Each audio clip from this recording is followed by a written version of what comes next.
This is a crash course on branding. So the first topic that we are going to be looking at is what is branding.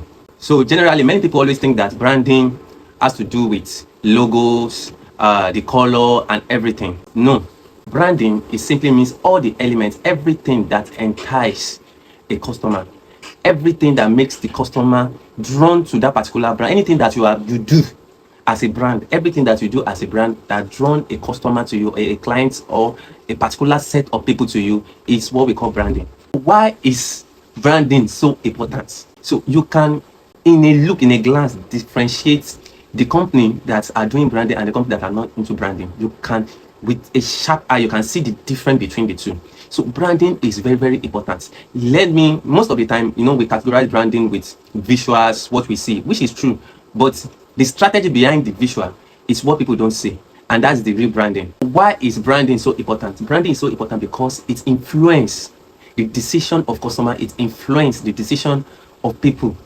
So when they see a brand and they see a compelling visuals, oh wow, this is Coca-Cola, this is beautiful, the way they do their bottle, everything is beautiful, it compels them. So every time you look at a thing and you are compelled to, maybe through their voice, maybe through the messaging, maybe through the flyer, maybe through their color, or maybe through anything at all, and you are influenced by them to make a decision to buy from them. Let me cite an example.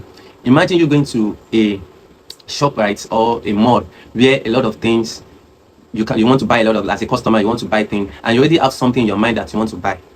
But when you get there, the one that you want to buy just got to see another option where the visual is so compelling. You like the visual, you like the way they design, they brand their particular product, you like the way you see it than the one that you really want to purchase. It's going to compel you to want to go and check what kind of brand is this, and that alone can influence your decision in buying it. So branding is very, very important. It is a way of growing your business, growing your audience. Why is branding so important? Branding is very important because it's going to make, that is what we give every brand an edge over their competitors, because you don't want to do what others are doing. You don't want to appear the way other competitors are appearing. So you have to carve out a niche for yourself. You have to carve out a branding niche for yourself, which is very, very important. So when you carve out a niche for yourself, it separates you. That is branding. It separates you. It puts you in your own class. And that way people will see the difference and they will be compelled to come and say, okay, what is this person offering? Let me see. This is what makes your business to grow. What is the difference between brand strategy and brand identity? What is the difference between brand strategy and brand identity? What is the difference between brand strategy and brand identity? So as the word implies, brand identity. Brand identity talks about the visuals, the visual.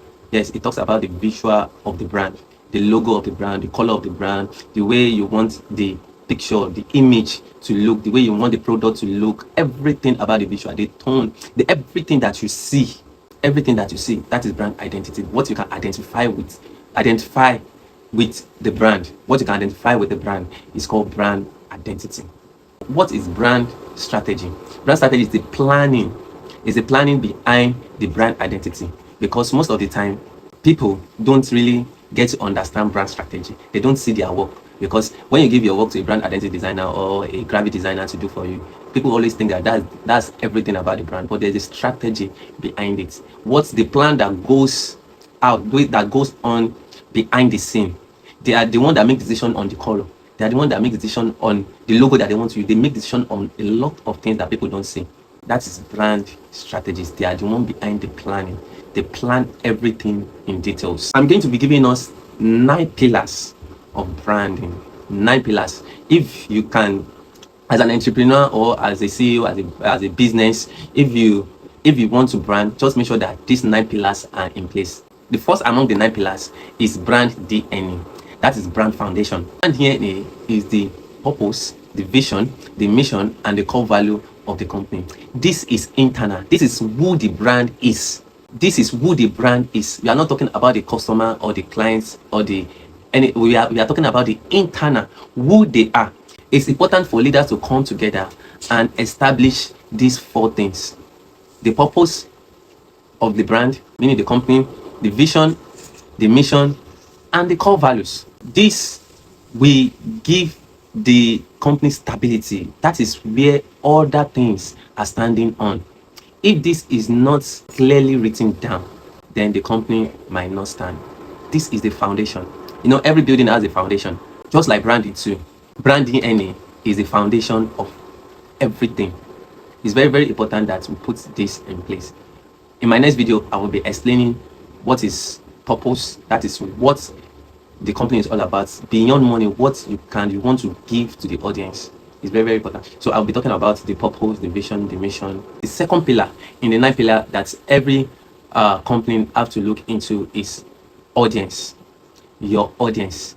So targeted audience are very, very important. Is it that you want to target Gen Z, the millennial, or the old ones, or the young ones, the female, the male?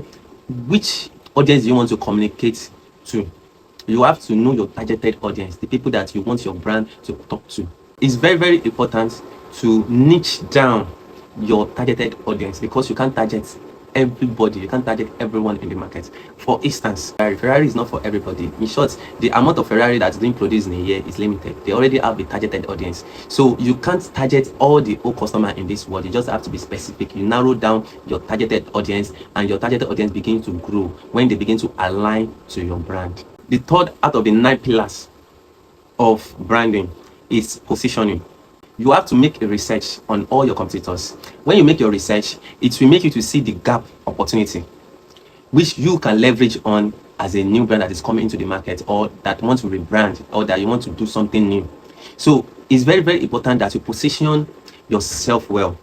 Okay, let's say that there is a particular brand, there's a particular company that I know, for example. They will tell you that we sell to you and sell for you. That is their positioning, where other competitors are not doing that. They sell to you and sell for you, meaning if I sell my product to you, I will still go ahead to help you to look for customer that will buy it from you. That is a unique selling point. That's your positioning as a brand, as a company. So you have to understand this is very, very important. In short, this will give you an edge over your competitors. You have to be informed. You have to be informed. Is there anything in this person app that you see as an opportunity that you can put in your own app? Is it the way the customer, is it the customer service, the way you communicate? Maybe other competitors, there is a way they communicate, and you see that, oh, I can communicate differently, which is going to be appealing to my target audience very well. So you begin to communicate that way. The opportunity, the people that see it, that gap, they will come for you. That will set you apart from other brands. So you have to look for something that will set you apart, the gap opportunity that your competitors are not seeing, that will give you an edge. I have 2 solutions for that will help you to position your business very well. So these 2 questions is what you are going to be asking based on your competitors. What is my competitors doing right that is making customers to come to them? That's the first question. So when you identify that thing that's making customers to come for that your competitor, what you have to do is you develop that particular thing in a different way, and you position yourself. Fourth pillar is brand personality. Brand personality is the human trait that the business is expressing to their targeted audience. That particular thing, that particular trait, that human being have different type of traits. You will see some human beings, they are very angry. Some are bold, some are simple, some are moderate.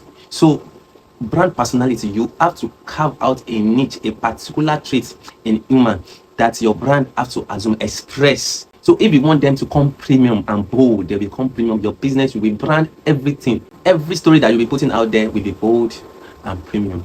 Even from the choosing of your color, when it comes to visual, will be bold, will be gold or black. Premium is black, luxury is black, gold is luxury.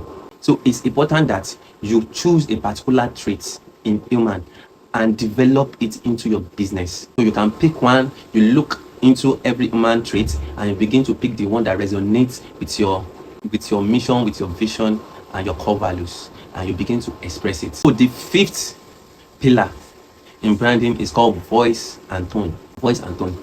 How you want to communicate to your audience. The tone you want to use to communicate to your audience.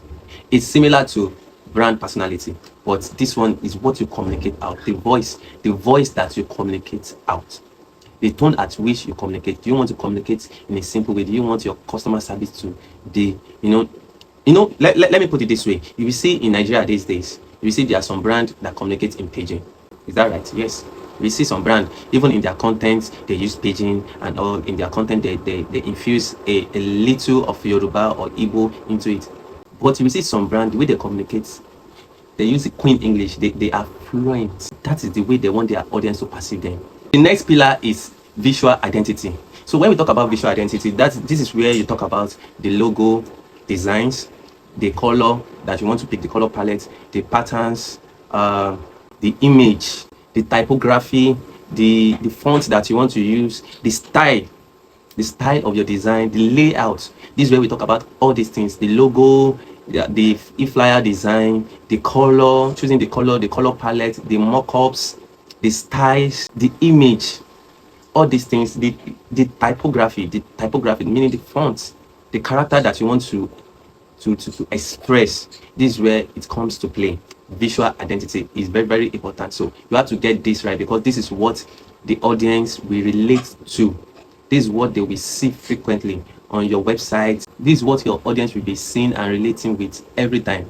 Your logo, you have to come prepared. You have to make sure that it conveys the message, the mission, the vision, the ideology of the brand. Just them seeing the logo alone will make them to understand everything, can convey the full message of the brand. So you want to come correct in this. You just want people to see your logo and they see your brand. You can't separate these two. So you have to make sure that it's well designed, it's well articulated properly. You give it to the right person to design for you. Choosing your color have to convey all the message. I talk about brand personality also. Maybe it's bold, and also you have to know if you are coming out bold, you have to use black or gold, because black and gold are luxury. You understand? They are premium. So these are the things that you have to put in place when choosing color for your brand also. When a strategy bring out a comprehensive idea, is very, very good that it is communicated, and it is communicated effectively through visual, so that you can really get the targeted audience. Because if it's not compelling enough, it's not attractive enough, the audience that you want to engage, they won't really see it. Because many people like beautiful things, they want aesthetic, they want to see things that will be attractive, that will attract them to that thing. The seventh one among the 9 pillars is brand promise. So this brand promise is very, very important in every company, to have a brand promise. What you are promising a customer, what you are promising that client, that particular thing, that if today clients walk up to you, you know that you will deliver that thing in a twinkling of an eye. You know that you can deliver this particular thing. What you promise them is very, very important, and you want to keep to your promise. So it's important that a brand should come up with a promise, something that is different, that anytime a customer comes to you, they know that they are going to have it.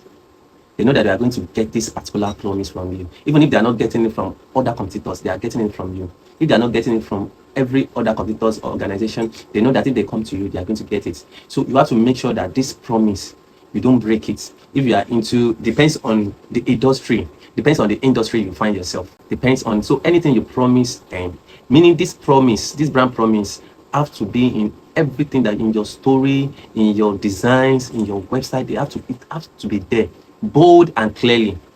This is what we are promising. We are going to give you premium service. They know that when they are coming to you, they are going to get premium service. When it comes to customer service, we are fast in receiving reviews and making decisions on it and working on it. So people will know that, okay, this particular brand, if there's an issue, I can actually run back to them and they will answer me instantly.